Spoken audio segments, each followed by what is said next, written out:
صحیح مسلم میں حدیث ہے، نبی پاک صلی اللہ تعالیٰ علیہ وسلم فرمانے لگے جلدی جلدی نیکی کے کام کر لو ان فتنوں سے پہلے جو اندھیری رات کے حصوں کی طرح فتنے ہوں گے۔ فرمایا اس وقت حال یہ ہوگا کہ آدمی صبح مومن ہوگا، شام کو کافر ہو جائے گا، شام کو مومن ہوگا تو صبح کافر ہو جائے گا۔ اور فرمایا لوگ دنیا کے بدلے اپنا دین تک بیچ ڈالیں گے۔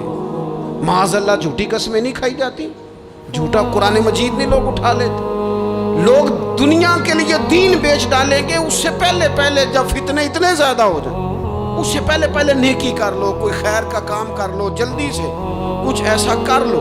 حضرت عقبہ بن حارث رضی اللہ تعالیٰ عنہ فرماتے ہیں یہ دیکھیں ہمارے نبی پاک علیہ السلام کی سیرت کیا ہے، حضور کا اسوہ کیا ہے، نبی پاک علیہ السلام ہماری تربیت کس طرح کرتے ہیں۔ حضرت عقبہ بن حارث رضی اللہ تعالیٰ عنہ کہتے ہیں ہم نے نبی پاک علیہ السلام کے ساتھ عصر کی نماز پڑھی، یہ صحیح بخاری میں موجود ہے۔ فرماتے حضور سلام پھیرتے ہی فوراً اٹھ کے گھر تشریف لے گئے۔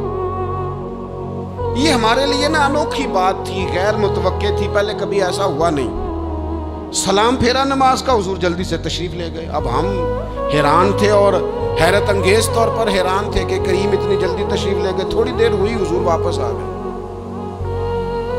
تو محبوب پاک علیہ السلام فرمانے لگے گھر میں ایک چھوٹی سی ڈلی، ایک چھوٹا سا ٹکڑا سونے کا پڑا تھا، مال آیا تھا سارا صدقہ کر دیا، وہ تھوڑا سا پڑا تھا، اچانک مجھے یاد آیا وہ تو پڑا رہ گیا۔ تو حضور فرمانے لگے میں نے کہا کہیں ایسا نہ ہو جائے کہ ساری رات گزر جائے اور میرے گھر میں پڑا ہی رہ جائے، میں جلدی سے جا کے اسے خیرات کر دوں۔ میں نے خیرات کیا پھر میں واپس آ گیا ہوں، جلدی سے نیکی، جلدی سے نیکی کر لی جائے۔ ہم بڑا انتظار کر رہے ہیں، بڑا لمبا ہمارا پروگرام ہے، ہمارے پاس ٹائم ہی بڑا ہے، کسی نے کان میں کہہ دیا ہے تیرے پاس بڑا وقت ہے، ابھی تو بڑی عمر پڑی ہے، ابھی تو جناب اور میرے بھائی یہ لوگوں کے کہنے کی باتیں ہیں، پھر پتہ ہی نہیں چلتا حالات کس طرح کے ہو جاتے ہیں اور کیا معاملات انسان کے ساتھ درپیش ہوتے ہیں۔ جتنی خیر میسر آئے، جتنا بھلا میسر آئے، جتنی انسان کو توفیق ملے۔ میں نے بزرگوں کو دیکھا، اپنے اصحاب کو، پہلے وہ خدام سے کہتے کہ میں سونے لگا ہوں اور پابند کرتے لوگوں کو کہ فلاں وقت، بزرگوں کو میں نے دیکھا اپنے، وہ پابند کرتے لوگوں کو کہ فلاں وقت میں موجود ہوں گا، آنا، خود پابند فرماتے۔ اور پھر جب بیدار ہوتے تو سب سے پہلے خدام کو بلا کے پوچھتے کوئی مہمان تو نہیں آیا؟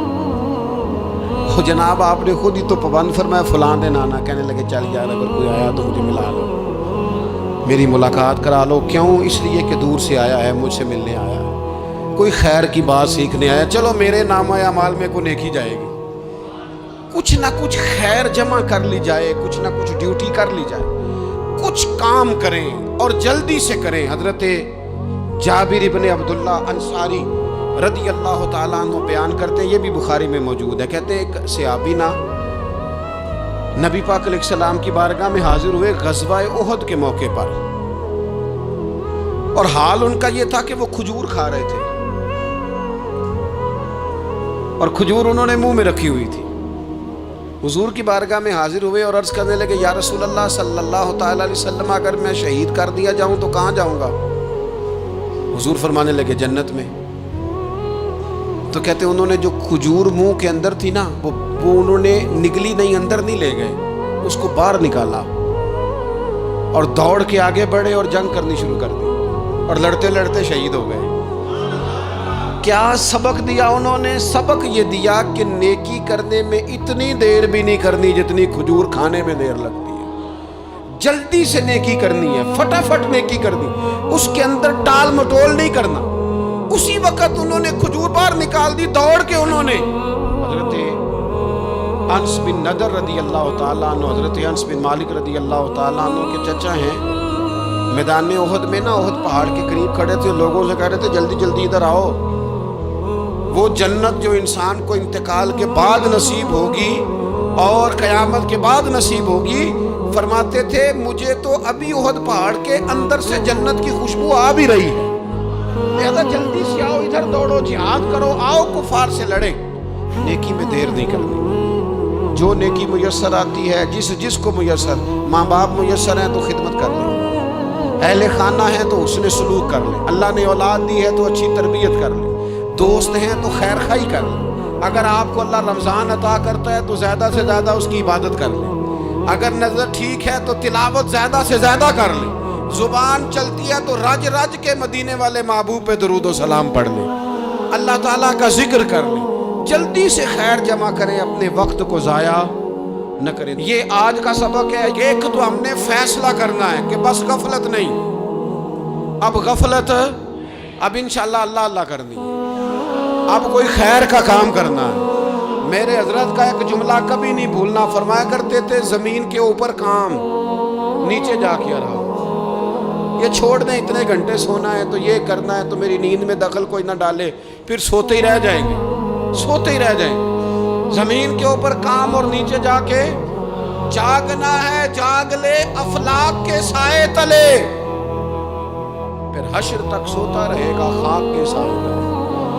اب جاگ لے افلاک کے سائے کے نیچے، جاگ، کھول آنکھیں، ہر وقت کا سونا، ہر وقت سونا، ہر وقت جو اپنے آرام کی فکر کرنا، اس سے نکل آئیں، اور اچھا کھانا اور اچھا پہننا اور بس اپنی مرضی کی زندگی من چاہی جینا، اس سے باہر آئیں، فیصلہ کریں، فیصلہ کہ اب غفلت نہیں کرنی۔ اگر اللہ نے کوئی صلاحیت دی ہے تو اسے دین کے کام پہ لگانا ہے، کوئی ڈیوٹی کرنی ہے، کوئی خدمت کرنی ہے۔ دیکھو خدمتیں ہو رہی ہیں، صدیق اکبر مال دے رہے ہیں، عثمان غنی مال دے رہے ہیں، مولا علی نے تلوار پکڑی ہے، میدان میں جا رہے ہیں، فاروق اعظم گلی گلی نگر نگر رسول اللہ کے دین کی پہرے داری کر رہے ہیں، حضرت جناب سیدنا سلمان فارسی ابو ذر غفاری حضور کی مسجد میں جھاڑو دے رہے ہیں، اور بلال حبشی وہ نبی پاک کی مسجد میں اذان پڑھتے پڑھتے رب نے اتنا عروج فرمایا کہ کعبے کی چھت پہ کھڑے ہو کے بھی اذان پڑھنے سے انہوں نے اذان دی۔ تو کوئی کام کرنا ہے، غفلت کو توڑنا ہے اور نیکی کرنی ہے، ذرا جلدی جلدی خیر کا کام کرنا ہے، نہیں ایسے نہیں، فٹافٹ۔ کیسے جی؟ فٹافٹ۔ تو فٹافٹ کام کریں خیر کا، جلدی جلدی۔ تو یہ خیر کا کام فٹافٹ، جلدی جلدی اور بڑی جلدی اور دوڑ دھوپ کی، اور جب آپ کرتے جائیں گے نا تو پھر اللہ تعالیٰ مواقع بناتا جائے گا۔ آپ سے میری اپیل ہے، بالخصوص میرے ساتھ جو وابستہ سنگی ہیں، جو پیار کرنے والے ہیں، دو باتیں آج آپ نے لے کے جانی ہیں گھر۔ یہی لنگر ہے، یہی آپ کے لیے دعا ہے، یہی ہمارے بزرگوں کا فیض ہے، یہی نصیحت ہے کہ آپ نے دو باتیں لے کے جانی ہے۔ غفلت توڑ دینی ہے، فیصلہ کرنا ہے کہ آج کے بعد غافل نہیں ہونا، اور دوسری یہ بات لے کے جانی ہے کہ نیکی جلدی جلدی، فٹافٹ فیصلہ، فٹافٹ نیکی، ایک کر کے پھر انشاءاللہ دوسری کر کے پھر انشاءاللہ تیسری کر کے پھر انشاءاللہ چوتھی، یہ شروع کرنی ہے، اور آپ دیکھیں گے اللہ تعالیٰ مہربانی فرمائے گا۔